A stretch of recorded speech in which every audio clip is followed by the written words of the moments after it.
मैं आपको अभ्यास के प्रश्न उत्तर कराऊंगी। अब देखो बेटा, फर्स्ट क्वेश्चन है हमारा, सीएनजी और एलपीजी का ईंधन के रूप में उपयोग करने के क्या लाभ हैं। अब सीएनजी का मतलब क्या होता है बेटा, जो गाड़ियों में डलती है। सीएनजी का मतलब है कंप्रेस्ड नेचुरल गैस, या इसको हम क्या बोलते हैं बेटा, संपीड़ित प्राकृतिक गैस भी कहते हैं, कंप्रेस्ड नेचुरल गैस। ठीक है। और एलपीजी का मतलब है लिक्विफाइड पेट्रोलियम गैस, जो आपके घरों में आपके गैस में जो जलाने के लिए किस में डलती है बेटा, पेट्रोलियम गैस, जो आपके घरों में सिलेंडर में डलती है। ठीक है, जिससे गैस जलती है, तो उसको हम बोलते हैं एलपीजी। और सीएनजी होती है जो गाड़ियों में डलती है। तो इसका ईंधन के रूप में उपयोग करने के क्या लाभ हैं। सीएनजी और एलपीजी का ईंधन के रूप में उपयोग करने के निम्नलिखित लाभ हैं। एक तो बेटा यह है, एक स्वच्छ ईंधन है, इसे जलाने पर धुआं उत्पन्न नहीं करता है। यह जलाने पर धुआं उत्पन्न नहीं करता है, या इसे जलाने पर धुआं उत्पन्न नहीं होता है। ठीक है। इनका कम ईंधन जलाकर अधिक ऊष्मा देते हैं। अगर हम कम ईंधन जलाएंगे तो अधिक ऊष्मा हमें मिलेगी।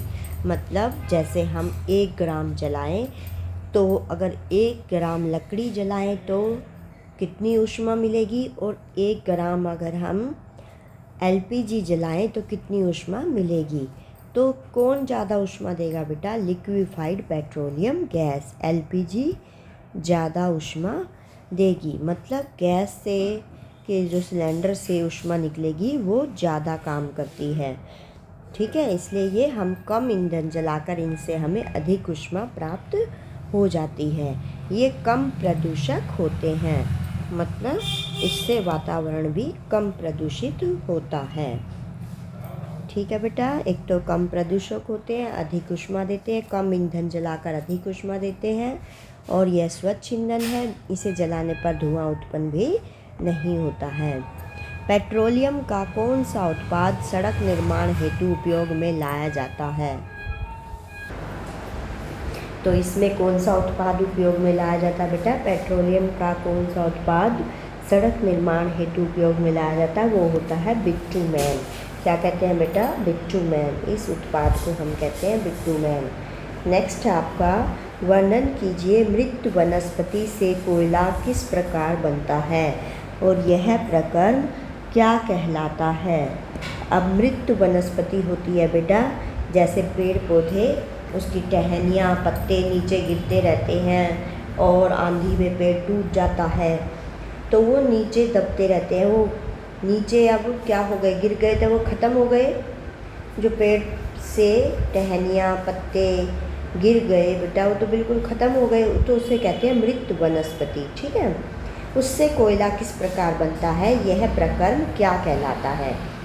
अब देखो, लगभग 300 मिलियन वर्ष पूर्व, मतलब 300 मिलियन साल पहले, जलीय क्षेत्रों के घने वन, जो बाढ़ जैसे प्राकृतिक प्रक्रमों के कारण मृदा के अंदर दब गए थे। जो घने वन होते हैं बेटा, जिसमें बहुत सारे पेड़ होते हैं, और जो बाढ़ जब आती है, ऐसे प्राकृतिक प्रक्रमों के कारण किसके अंदर दब जाते हैं, मृदा, मतलब मिट्टी के अंदर दब गए थे। उनके ऊपर अधिक मृदा दब जाने के कारण ये संपीड़ित हो गए, मतलब फिर और मृदा उनके ऊपर आ जाती है, मिट्टी ऐसे गिरती रहती है बेटा, उथल पुथल होती रहती है ज़मीन में, कभी भूकंप आता है, कभी बाढ़ आती है, तो सारी चीज़ें नीचे धंसती जाती हैं, और फिर उनके ऊपर दोबारा से मिट्टी पड़ती है, तो संपीड़ित होता है, मतलब वो दबते रहते हैं, दूसरे उनके ऊपर आते रहते हैं, तो उनकी संपीड़ित का मतलब वैसे होता है बेटा खुरचना।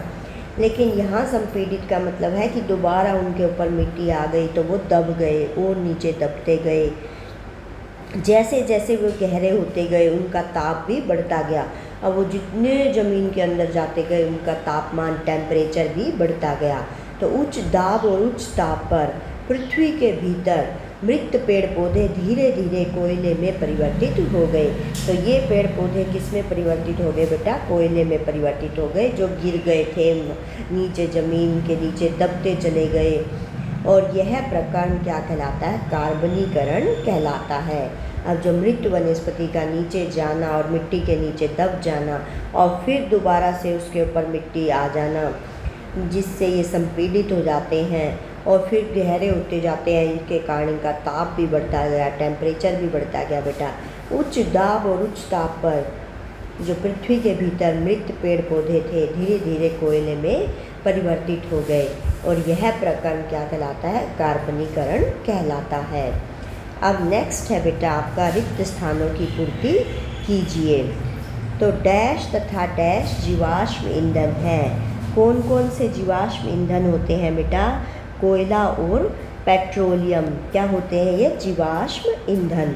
तो आपको यहाँ भरना है कोयला तथा पेट्रोलियम क्या है? जीवाश्म ईंधन है। याद रखना है बेटा, जीवाश्म ईंधन मतलब जो जीवों के अवशेषों से बने हैं वो कोयला और पेट्रोलियम है। पेट्रोलियम के विभिन्न संगठकों को पृथक करने का प्रक्रम क्या कहलाता है? जब हम पेट्रोलियम के विभिन्न संगठकों को पृथक करते हैं, अलग अलग करते हैं। अब जैसे बेटा आपको सबसे पहले तो ये पता होना चाहिए पेट्रोलियम के संगठक क्या क्या हैं, मतलब उससे क्या क्या बनता है? पेट्रोल, डीजल, मोम, मिट्टी का तेल, स्नेहक, है ना, पैराफिन, मोम, ये सब क्या होते हैं? इसके संगठक होते हैं।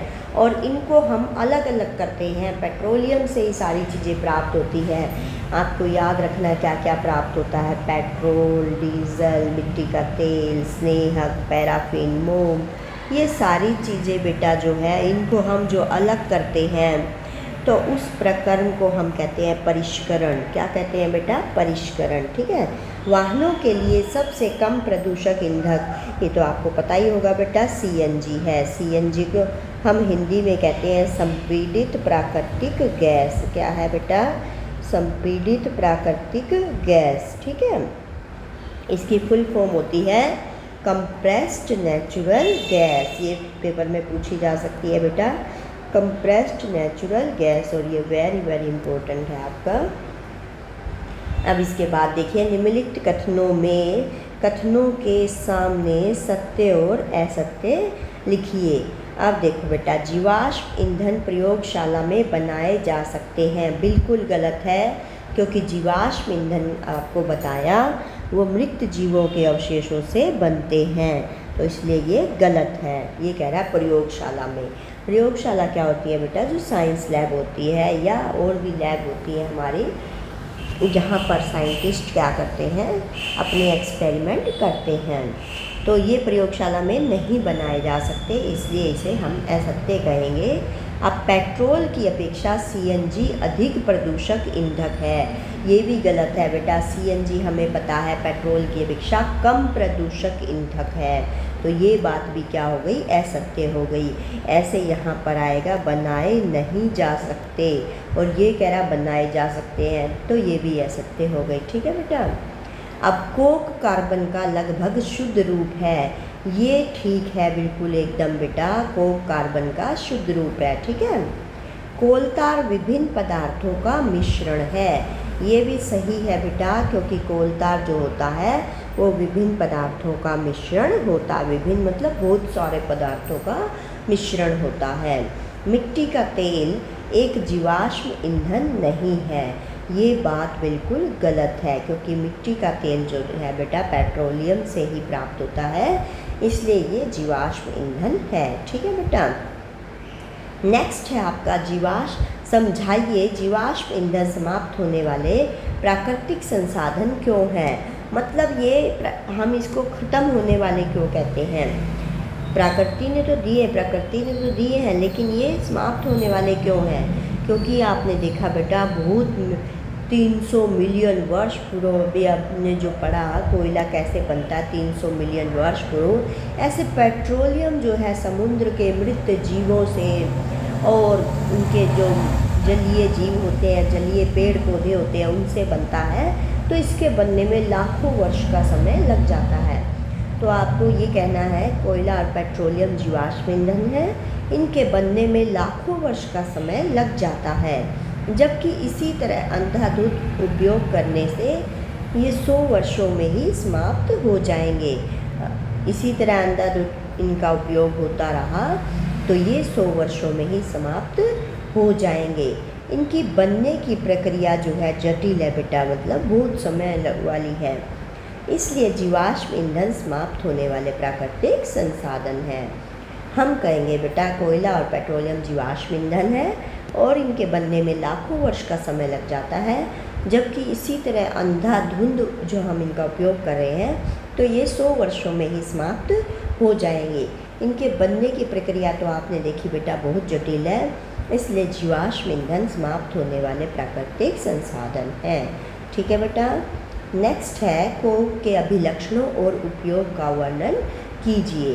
अब कोक होता कैसा है बेटा, अभिलक्षण मतलब दिखता कैसा है, तो यह एक कठोर सरंध्र और काला पदार्थ है। ठीक है, यह कार्बन का शुद्ध रूप है। अभी ऊपर भी पूछा गया था बेटा सत्य असत्य में, तो कार्बन का शुद्ध रूप है, लगभग शुद्ध रूप है। अब इसके उपयोग पूछे गए हैं आपसे। उपयोग क्या है बेटा, कोक का उपयोग इस्पात के औद्योगिक निर्माण में यानी कि स्टील के निर्माण में किया जाता है और बहुत से धातुओं के निष्कर्षण में भी इसका उपयोग किया जाता है। किस में किया जाता है बेटा, धातुओं के निष्कर्षण में।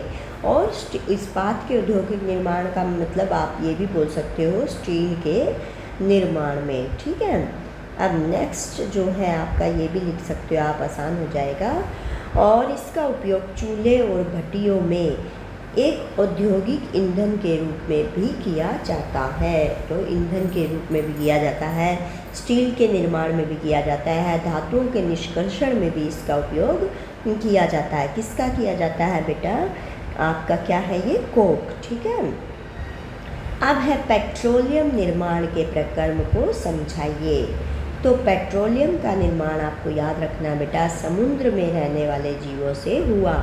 जब ये जीव मृत हुए, देखो कोयले का निर्माण तो गहरे वनों के, घने वनों के, है ना, वनस्पति अवशेषों से हुआ, और पेट्रोलियम का निर्माण समुद्र में रहने वाले जीवों से हुआ और वहाँ पे रहने समुद्र में होने वाले पेड़ पौधों से हुआ। जब ये जीव मृत हुए मतलब मर गए, इनके शरीर समुद्र के पैंदे में जाकर जम गए, मतलब गहराई में जाकर जम गए और फिर रेत तथा मिट्टी की तहों में ढक गए। लाखों वर्षों में वायु की अनुपस्थिति में, मतलब वहाँ पे ऑक्सीजन नहीं है बेटा, जब इतनी नीचे गहराई में जाएंगे तो वहाँ पर वायु नहीं है, इसकी अनुपस्थिति है, और उच्च ताप और उच्च दाब, ये तो बेटा कोयले के निर्माण में भी याद करना आपने, है ना, जैसे जैसे नीचे धंसते गए उच्च ताप होता गया, उच्च दाब होता गया। तो इन उच्च ताप और उच्च दाब ने क्या करा, मृत जीवों को पेट्रोलियम में परिवर्तित कर दिया। यहाँ पे आप मृत जीवों तथा वनस्पति भी लिख सकते हो। ठीक है बेटा, मृत जीवों और वहाँ के जलीय पौधों से भी हुआ है। वो भी अब बेटा ख़त्म हो जाते हैं, कोई समुद्र में से तो निकालने नहीं जाता उनको, है ना, जो मरते रहते हैं जीव तो वो नीचे दबते जाते हैं। वहाँ पे क्या होता रहता है, उच्च ताप और उच्च दाब होता रहता है, फिर वो मृत जीवों को किस में बदल देता है, पेट्रोलियम में परिवर्तित कर दे। ओके बेटा, बाय बाय। नेक्स्ट वीडियो में फिर से मिलेंगे। बाय बेटा।